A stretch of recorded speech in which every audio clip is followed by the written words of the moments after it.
रात के 11 बज चुके थे। राजू अपनी पुरानी सरकारी बस लेकर एक सुनसान पहाड़ी रास्ते पर था। यह उसका दिन का आखिरी ट्रिप था। बस में केवल 5 पैसेंजर थे। एक बूढ़ा आदमी जो झपकियां ले रहा था, एक नवविवाहित जोड़ा जो सीट के कोने में बैठा था, एक कॉलेज का लड़का जो मोबाइल पर गेम खेल रहा था और एक औरत जो चुपचाप खिड़की से बाहर देख रही थी। सड़क के दोनों ओर घना जंगल था। तेज हवाओं की आवाज और झिंगुरों की धीमी धीमी सनसनाहट माहौल को डरावना बना रही थी। राजू ने रेडियो ऑन किया ताकि नींद ना आए, लेकिन रेडियो से अजीब आवाजें आने लगी। आगे मत जा, मौत की छाया लौटने नहीं देगी। राजू ने घबराकर रेडियो बंद कर दिया। उसने अपने आप से कहा, अरे ये सब मेरे दिमाग का वहम है, बस निकालो और घर चलो। सामने हेडलाइट्स की रोशनी में एक महिला दिखाई दी। वो सफेद साड़ी में थी, बाल बिखरे हुए और उसका चेहरा झुका हुआ। उसने हाथ उठाकर इशारा किया। राजू ने ब्रेक मारे। बस की चीखती हुई आवाज सड़क पर गूंज गई। महिला धीमे कदमों से बस के पास आई। उसकी आवाज ठंडी और कर्कश थी। इस रास्ते पर मत जाओ, आगे मौत की छाया तुम्हारा इंतजार कर रही है। राजू ने झल्लाते हुए कहा, अम्मा जी, ये बस का रास्ता है, कोई भूत प्रेत नहीं होता। बैठना है तो बैठिए, वरना रास्ता छोड़ दीजिए। महिला ने सिर उठाया। उसके चेहरे पर गहरी दरारें और सूखी खाल थी। आंखें काली और होठों पर अजीब सी मुस्कान थी। अगले ही पल वो गायब हो गई। राजू ने कांपते हाथों से बस का गियर बदला और बस को तेजी से आगे बढ़ा दिया। लेकिन जैसे ही बस 200 मीटर आगे बढ़ी, बस की छत पर ठक ठक ठक ठक की आवाज आई, जैसे कोई ऊपर चल रहा हो। राजू के माथे पर पसीना आ गया। उसने रियर व्यू मिरर देखा। बस के पिछले हिस्से में वही महिला खड़ी थी। बस के पिछले हिस्से में खड़ी वो सफेद साड़ी वाली औरत अब धीरे धीरे गायब हो गई। राजू ने डर को दबाते हुए खुद से कहा, शायद ये मेरा वहम था या नींद की वजह से दिख रहा है। लेकिन बस के पैसेंजर्स अब बेचैन हो गए। कोने में बैठे बूढ़े आदमी ने धीमी आवाज में पूछा, ड्राइवर साहब, आपने भी देखा ना, वो औरत, वो इंसान नहीं थी। राजू ने गुस्से में जवाब दिया, चुपचाप बैठिए बाबा, डर फैलाने की जरूरत नहीं। अचानक बस के अंदर ठंडी हवाओं का झोंका आया। खिड़कियों के शीशे धुंधले हो गए। कॉलेज का लड़का मोबाइल चार्ज करने के लिए यूएसबी प्लग में लगाया, लेकिन स्क्रीन पर अजीब वीडियो चलने लगा। वीडियो में वही औरत दिख रही थी, खून से सना हुआ चेहरा और गहरी आवाज, तुम लोग अब बच नहीं सकते। लड़का घबरा गया और बोला, ड्राइवर भाई, मोबाइल पर यह क्या चल रहा है? बस ने जैसे ही अगले मोड़ पर कदम रखा, पीछे बैठे बूढ़े आदमी की चीख गूंजी, बचाओ, कोई बचाओ। राजू ने शीशे में देखा। बूढ़ा आदमी सीट पर बैठा था, लेकिन उसकी गर्दन उल्टी हो चुकी थी। उसकी आंखें खुली हुई थीं और मुंह से खून निकल रहा था। सभी पैसेंजर्स चीखने लगे। नवविवाहित महिला ने अपने पति को पकड़ा और रोने लगी, हमें इस बस से उतरना है, ये मौत की बस है। अचानक बस की लाइटें बंद हो गईं। चारों तरफ अंधेरा फैल गया। बस के अंदर से एक कर्कश आवाज गूंजी, अब कोई नहीं बचेगा, मौत की छाया ने सबको देख लिया है। राजू ने डर के मारे बस रोकने की कोशिश की, लेकिन बस के ब्रेक ने काम करना बंद कर दिया। स्टीयरिंग व्हील अपने आप घूमने लगा। आगे खाई थी। राजू चिल्लाया, कौन है तू, हमें छोड़ दे। अचानक सामने शीशे पर वही औरत का सड़ा हुआ चेहरा दिखा। उसकी आंखों से खून टपक रहा था और होठों पर विकृत हंसी थी। बस अंधेरे में दौड़ रही थी। स्टीयरिंग व्हील राजू के हाथ में नहीं था। ब्रेक ने काम करना बंद कर दिया था। सभी पैसेंजर चीख रहे थे। नवविवाहित महिला जोर जोर से रो रही थी। हमें उतार दो, प्लीज हमें छोड़ दो। राजू ने कांपती आवाज में कहा, कौन है तू? हमसे क्या चाहता है? अचानक बस के अंदर ठंडी हवा का तेज झोंका आया। सीटों पर बैठे सभी पैसेंजर के हाथ पैर सुन्न होने लगे। स्पीकर से वही आवाज गूंजी, तुम सबने मेरा रास्ता लिया, अब ये रास्ता ही तुम्हारी कब्रगाह बनेगा। कॉलेज का लड़का कांपते हुए बोला, ड्राइवर भाई, लगता है ये बस इस दुनिया की नहीं। बस की लाइटें एक पल के लिए जली। राजू ने शीशे में देखा, नवविवाहित जोड़ा अब सीट पर नहीं था। सिर्फ सीट पर खून के धब्बे थे और कंगन रखा हुआ था। पीछे से औरत की कर्कश हंसी गूंजी, अब 2 और रह गए हैं और तुम ड्राइवर, तुम्हारे लिए तो खास इंतजाम है। कॉलेज का लड़का सीट पर बैठा कांप रहा था।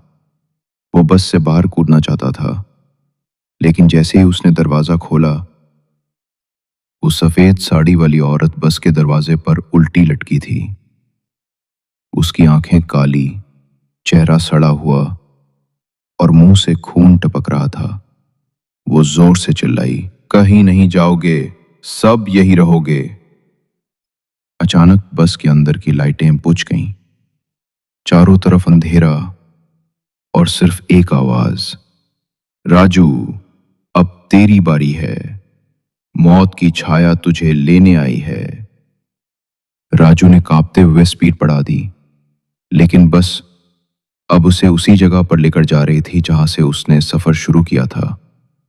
क्या राजू बच पाएगा या मौत की छाया उसका भी अंत कर देगी? बस अब वीरान जंगल के बीचों बीच रुक गई। इंजन की आवाज बंद हो चुकी थी। चारों तरफ ऐसा सन्नाटा था कि पैसेंजर की सांसें भी सुनाई दे रही थीं। कॉलेज का लड़का राजू से बोला, ड्राइवर भाई, हमें यहां से निकलना होगा। ये बस अब हमें जिंदा नहीं छोड़ेगी। राजू ने कांपती आवाज में कहा, शांत रह, मैं कुछ करता हूं। अचानक बस के अंदर लाइट जली और सीटों के बीच एक साया चलने लगा। सफेद साड़ी में वही औरत, अब वो पूरी तरह इंसान नहीं लग रही थी। उसका आधा चेहरा सड़ा हुआ था और आंखें गहरे काले गड्ढों जैसी। उसने धीरे धीरे चलते हुए कहा, तुम सब ने मुझे इस जंगल में मारा था, अब तुम सबको यहीं कैद रहना होगा। कॉलेज का लड़का घबरा कर पीछे की तरफ भागा, लेकिन दरवाजा अपने आप बंद हो गया। औरत उसकी तरफ बढ़ी।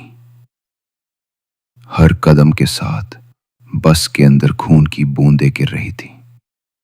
लड़के ने चिल्लाकर कहा, मुझे छोड़ दे, मैंने कुछ नहीं किया। औरत ने उसका गला पकड़ा और कहा, तुम्हारे जैसे 7 लोग थे जिन्होंने मुझे जला दिया था। अब तुम सबकी आत्मा मेरी कैद में रहेगी। एक पल में लड़का हवा में उठा और जमीन पर गिरते ही उसकी गर्दन उल्टी हो गई। अब बस में केवल राजू बचा था। राजू ने कांपते हुए औरत से कहा, तू जो भी है, मुझे छोड़ दे, मैंने तेरा कोई नुकसान नहीं किया। औरत की आंखों से खून टपका और वो बोली, तू मेरा कातिल नहीं, लेकिन अब ये बस तेरी भी कब्रगाह बनेगी। बस के सारे दरवाजे अपने आप लॉक हो गए। स्टीयरिंग व्हील अपने आप घूमने लगा। बस पीछे की तरफ चलने लगी, उसी जगह जहां राजू ने सफेद साड़ी वाली औरत को पहली बार देखा था। राजू ने खिड़की से बाहर देखा। बस के चारों तरफ दर्जनों परछाइयां थीं। हर परछाई काले साए में बदल रही थी और बस को घेर रही थी। बस तेजी से पीछे की तरफ चल रही थी। स्टीयरिंग व्हील अपने आप घूम रहा था। राजू के हाथ पैर कांप रहे थे। सफेद साड़ी वाली औरत अब बस के सामने खड़ी थी। वो लगातार वही दोहराए जा रही थी, तुम सब ने मुझे जला दिया, अब तुम सबको जलना होगा। राजू चिल्लाया, मैंने कुछ नहीं किया। तू जो भी है, मुझे क्यों सजा दे रही है? औरत की आंखें काली गहराइयों में बदल गईं। वो बोली, सुन, मैं कौन हूं? 10 साल पहले इस जंगल में एक बस चली थी। उस बस में एक गरीब औरत को जिंदा जलाया गया था। पैसेंजरों ने उसके गहनों को लूट लिया और आग लगाकर सबूत मिटा दिया। मरते वक्त औरत ने शपथ ली थी, मैं लौटूंगी और तुम सबको अपनी बस में खींच लूंगी। राजू ने जैसे ही शीशे से बाहर देखा, सड़क पर वही जली हुई बस खड़ी थी। बस के अंदर धुआं, आग की लपटें और दर्जनों लाशें दिखाई दे रही थीं। सफेद साड़ी वाली औरत ने राजू की तरफ हाथ बढ़ाया, अब तू भी इस बस का हिस्सा बनेगा। राजू ने डर के मारे बस का दरवाजा खोलने की कोशिश की, लेकिन दरवाजा अंदर से बंद हो चुका था। औरत ने बस के गियर को अपनी सड़ी हुई उंगली से छुआ। बस ने खाई की तरफ दौड़ लगानी शुरू कर दी। राजू चीखते हुए बोला, नहीं, मुझे मत ले जा, प्लीज छोड़ दे। अगले ही पल बस खाई में गिर गई। सुबह के 5 बजे गांव के कुछ लोग जंगल के उस रास्ते से गुजर रहे थे। वहां एक पुलिस जीप और एम्बुलेंस खड़ी थी। एक कांस्टेबल बोला, साहब, हमें रात को बस के खाई में गिरने की खबर मिली थी। बस तो मिल रही है, लेकिन अंदर कोई भी नहीं है। पुलिस इंस्पेक्टर ने खाई के किनारे झांककर देखा। नीचे एक पुरानी सरकारी बस पड़ी थी। उसकी खिड़कियां टूटी हुई थीं और अंदर धुआं उठ रहा था। जब पुलिस ने बस के अंदर झांका तो वहां कोई भी नहीं था, न ड्राइवर न पैसेंजर। बस की खिड़की पर खून से लिखा था, मौत की छाया लौटेगी।